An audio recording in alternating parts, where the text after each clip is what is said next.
Hi friends, இன்னைக்கு sea food வச்சு ஒரு இடியாப்ப பிரியாணி எப்படி பண்றதுன்னு பார்க்கலாமா? முதல்ல நம்ம இடியாப்பத்தை ரெடி பண்ணிக்கலாம். அதுக்கு நான் 2 கப் பச்சரிசி மாவு எடுத்திருக்கேன். அது கூட 2 டேபிள் ஸ்பூன் எண்ணெய், 1 டேபிள் ஸ்பூன் உப்பு சேர்த்துட்டு கொஞ்சம் கொஞ்சமா சுடுதண்ணி சேர்த்து நல்லா சப்பாத்தி மாவு கன்சிஸ்டன்சிக்கு அதை பிசைஞ்சு எடுத்துக்கோங்க. மாவை முடிஞ்ச வரைக்கும் சூடா இருக்கும் போதே இடியாப்பம் பிழிஞ்சு எடுத்துருங்க. ஏன்னா சூடா இருக்கும்போது இடியாப்பம் ஈஸியா பிழிய வரும். ஆற ஆற கொஞ்சம் டைட் ஆயிடும், உங்களுக்கு பிழியறது கஷ்டமா இருக்கும். எண்ணெய் தடவின இடியாப்பத்தட்டுல பிழிஞ்சிட்டு அதை இட்லி பானையில வச்சு ஒரு 7 நிமிஷம் ஆவியில வேக வச்சு எடுத்தோம்னா இடியாப்பம் ரெடி.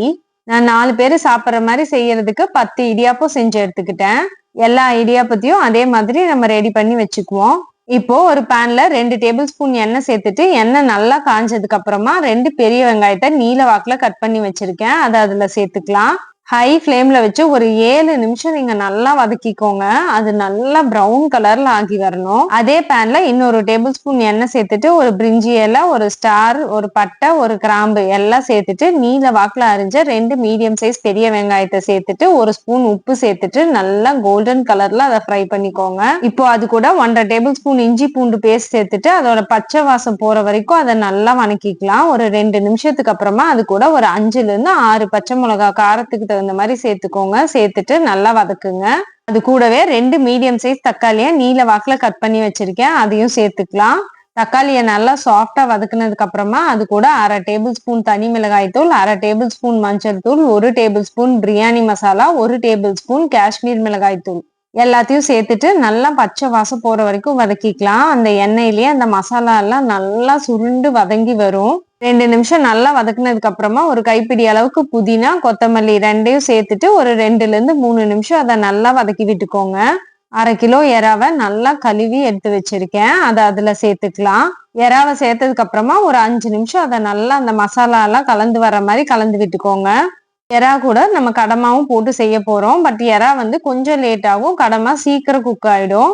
அதனால எறா போட்டு ஒரு 5 நிமிஷம் குக் பண்ணிட்டு அதுக்கப்புறமா அது கூட கடமா சேர்த்துக்கோங்க. ஒரு 5 நிமிஷம் அந்த மசாலா எல்லாம் நல்லா கோட் ஆகுற மாதிரி அதை வதக்கிக்கலாம்.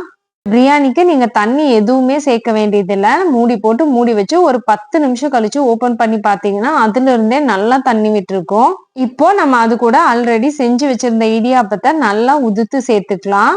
நான் சொன்ன இந்த அளவு கண்டிப்பா 4 பேர் தாராளமா சாப்பிட்ற மாதிரி இருக்கும். நம்ம செஞ்சு வச்சிருந்த இடியாப்பத்தை எல்லாத்தையும் இது மாதிரி லேயரா ஈவனா சேர்த்துடலாம்.